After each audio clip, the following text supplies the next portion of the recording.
श्री स्वामी समर्थ तुमच्या सर्वांचे स्वागत आहे या आरोग्यदायी चॅनलमध्ये, जिथे तुम्हाला आरोग्याशी रिलेटेड सर्व माहिती डिटेलमध्ये देण्याचा प्रयत्न करत असतो। तर आपण जाणार आहोत आपल्या विषयाकडे, तर तो म्हणजे रोज 1 चमचा तीळ खाण्याचे फायदे, कुणी खावे कुणी खाऊ नये व तीळ खाण्याची योग्य पद्धत। तर ऋतूनुसार आपण आपल्या आहारात बदल करत असतो, जसे की थंडी सुरू झाली की बाजरीचा गुळाचा वापर आपण आहारात करायला सुरुवात करतो। उन्हाळा आला की शरीर थंड ठेवणाऱ्या पदार्थांचे आहारात समावेश करतो। पण मी आज असा एक पदार्थ सांगणार आहे जो की 12 महिने योग्य प्रमाणात खाल्ला तर त्याचे शरीराला फायदेच फायदे मिळतील। विशेषतः ज्या 50च्या पुढच्या व्यक्ती आहेत त्यांनी तर आवर्जून खावे, ती म्हणजे तीळ। तीळ हे दिसायला जरी छोटे असले तरी ते पोषक घटकाने पुरेपूर भरलेले आहे। तीळ हे उष्ण गुणांचे आहेत म्हणून आपण ते फक्त हिवाळ्यात खातो, पण या तिळात विटामिन ई आहेत, अँटीऑक्सिडंट्स भरपूर प्रमाणात आहे, त्यामुळे आपली इम्युनिटी चांगली राहते। त्याचबरोबर तिळात अँटी इन्फ्लामेटरी गुण म्हणजे सूज कमी करण्याचे गुण आहेत, म्हणूनच फक्त थंडीतच नाही तर अगदी रोज तीळ खाण्यामुळे आपल्याला खूप जास्त फायदे होतात। अगदी लहान मुलांपासून तर वयस्कर व्यक्तींपर्यंत सर्वांना हे तीळ फायदेशीरच आहे। जसजसं आपलं वय वाढतं तसतसं हाडांची मजबूती कमी व्हायला लागते, हाडांची झीज व्हायला लागते, सांधेदुखीच्या तक्रारी सुरू होतात, वाताचा त्रास सुरू होतो, कोलेस्टेरॉल, थायरॉइड, झोप न येणे ह्या तक्रारी सुरू होतात, त्वचा जास्त कोरडी पडायला लागते, स्त्रियांमध्ये पाळी गेल्यानंतरच्या सुद्धा तक्रारी आहेत आणि ह्या सगळ्यांचं एकमेव उत्तर आहे ते म्हणजे तीळ। तर आपण बघूया तिळाचं आपल्याला काय काय फायदे होतात। दुधामधून आपल्याला कॅल्शियम मिळतं हे तर आपल्या सगळ्यांनाच माहीत आहे, पण दुधापेक्षा कितीतरी पटीने जास्त कॅल्शियम हे तिळामध्ये असतं। 100 ml दुधातून आपल्याला साधारण 125 मिलीग्रॅम कॅल्शियम मिळतं, तर त्याचबरोबर 100 ग्रॅम तिळामधून 960 मिलीग्रॅम कॅल्शियम मिळत असतं। म्हणूनच 1 टेबलस्पून तीळ जेव्हा आपण खातो तेव्हा आपल्याला 87 मिलीग्रॅम एवढं कॅल्शियम आपल्याला मिळतं। म्हणून ज्यांना दूध आवडत नाही किंवा जे पूर्णतः वेगन डाएटवर आहेत त्यांना पर्याय म्हणून तिळाचा वापर नक्कीच करू शकतात। तिळामध्ये फक्त कॅल्शियमच नाही तर तिळामध्ये प्रोटीन आणि मॅग्नीज देखील असतं, जे की आपल्या हाडांसाठी खूप चांगले आहे, त्यामुळे हाडांची मजबूती चांगली राहते। लहान मुलं, स्त्रिया, वयस्कर व्यक्ती यांच्यासाठी कॅल्शियमची गरज इतरांच्या तुलनेने जास्त असते आणि ही गरज पूर्ण करण्यासाठी ह्या तिळाची आपल्याला नक्कीच मदत होते। तर सांधेदुखीसाठी सुद्धा हे तीळ आपल्याला खूप फायदेशीर आहे। तिळामध्ये सिसामिन नावाचा कंपाऊंड आहे, जे आपल्या कार्टिलेजला म्हणजेच आपल्या सांध्यांच्या भोवती जे एक आवरण आहे त्या आवरणाला प्रोटेक्ट करण्यासाठी मदत करतं। त्याचबरोबर तिळामध्ये अँटीऑक्सिडंट्स आहे, अँटी इन्फ्लामेटरी गुण आहे, ज्यामुळे सांध्यांची सूज कमी करण्याचे गुणधर्म तिळात असतात, त्यामुळे सांधेदुखीमध्ये फायदा होतो। याचबरोबर आपल्याला तिळाच्या तेलाचाही फायदा होतो। तिळाचं तेल हे उत्तम वातनाशक सांगितलं आहे। आपल्याला सांधेदुखीसाठी जी काही तेल बाजारात मिळतात, जर आपण बघितलं तर जवळजवळ 70 ते 80% तेलांचा बेस हा तिळाच्या तेलाचाच असतो। म्हणूनच खाण्याबरोबरच तिळाचं तेल सुद्धा आपल्यासाठी फायदेशीरच आहे। जसजसं आपलं वय वाढतं तसतसं हाडांची झीज होते व तसेच स्नायू सुद्धा कमकुवत होतात, आपल्याला थकवा जाणवायला लागतो। जर आपण बघितलं 1 टेबलस्पून तिळामधून साधारण 87 mg एवढं कॅल्शियम मिळतं, 1.5 ग्रॅम एवढं प्रोटीन मिळतं, 1.2 ग्रॅम लोह आपल्याला मिळतं, तसंच 1 ग्रॅम फायबर आपल्याला मिळतं।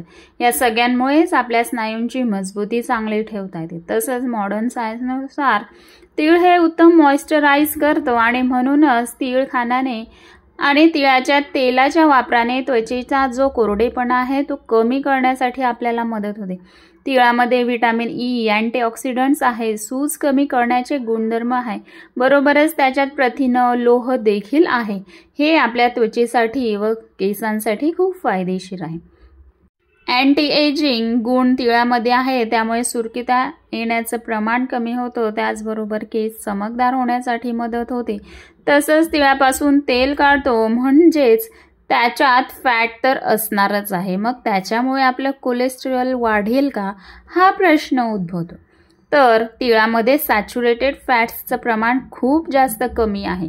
त्याच्याऐवजी जे अनसॅच्युरेटेड फॅट्स आहे, जे आपल्यासाठी चांगलं मानलं जातं, त्याचं प्रमाण हे जास्त आहे. त्याचप्रमाणे तिळात फायस्टेरॉल असतं, जे आपलं वाईट कोलेस्टेरॉल आहे ते कमी करण्यासाठी मदत करतात. त्याचबरोबर तीळ हे अँटीम्युटाजेनिक आहे, म्हणजेच कॅन्सरस सेल्सला प्रिव्हेंट करण्याचे गुणधर्म त्याच्यात आहेत.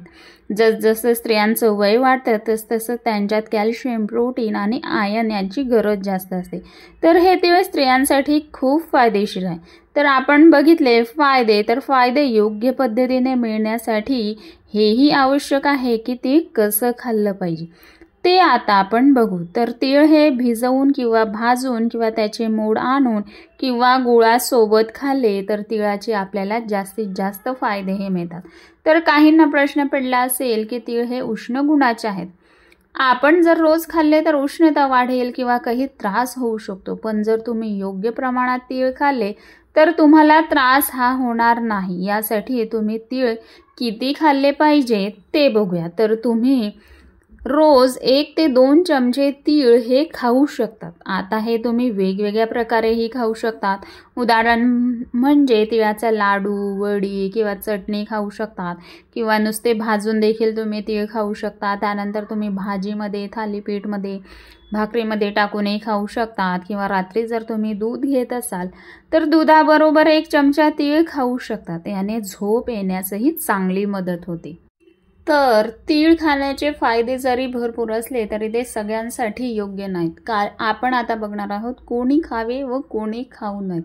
तर पहिलं म्हणजे तीळ कोणी खावे, तर महिला ह्या खाऊ शकतात ज्यांची मासिक पाळी अनियमित असल्यास किंवा मेनोपॉजच्या काळात हार्मोनल संतुलनासाठी खाऊ शकतात. त्वचा व केसांच्या समस्या ज्यांना आहेत ते सुद्धा खाऊ शकतात. दुसरं म्हणजे हाडे कमकुवत असलेले, ज्यांना ऑस्टिओपोरोसिसचा धोका असेल, वृद्ध वयात हाडांना बळकटी मिळवण्यासाठी खाऊ शकतात.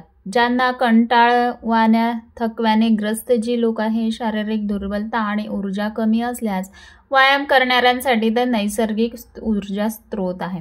त्यानंतर ज्यांना रक्ताची कमतरता असेल, म्हणजेच तीळ हा आयर्नचा उत्तम स्रोत आहे. जे डायबेटिक पेशंट आहे, ज्यामुळे फायबर्स आणि मॅग्नेशियममुळे रक्तातील साखरेचं नियंत्रण होतं, पण यांनी प्रमाणातच खायचं आहे. आता बघूया तीळ कोणी खाऊ नये. ज्यांची पित्त प्रकृती असेल, शरीरात उष्णता जास्त असेल. तीळ उष्ण प्रकृतीचा आहे, त्यामुळे शरीर गरम होऊन ॲसिडिटी, तोंड येणे किंवा पोट जळजळ होऊ शकते. प्रसूतीच्या अगोदरच्या किंवा शेवटच्या टप्प्यात गर्भवती महिलांनी खाऊ नये. तीळ गर्भाशयाला उष्णता देऊ शकतो, त्यामुळे तीळ खाणं टाळायचं आहे किंवा डॉक्टरांच्या सल्ल्यानेच खायचं आहे. ज्या लोकांना तिळामुळे ॲलर्जी होऊ शकते, जसे त्वचेवर पुरळ, श्वास घेताना त्रास, अशांनाही टाळायचं आहे. किंवा ज्यांची नुकतीच कुठली तरी सर्जरी झालेली आहे किंवा रक्तस्राव होत असेल तर अशांनीही तीळ खाणं टाळायचं आहे. एक लक्षात ठेवायचं आहे, प्रमाण हे दिवसाला 1 ते 2 चमचे पुरेसे आहे. तर तुमच्या जीवनात तिळाचा नक्की समावेश करा. तर तुम्हाला व्हिडिओ आवडला असेल तर लाईक करा, शेअर करा आणि असेच आरोग्यदायी व्हिडिओ पाहण्यासाठी चॅनलला सबस्क्राईब करायला विसरू नका. पुन्हा भेटूया आरोग्याच्या पुढील महत्त्वाच्या विषयासह. तोपर्यंत स्वस्थ राहा, सकारात्मक राहा आणि हसत राहा. धन्यवाद.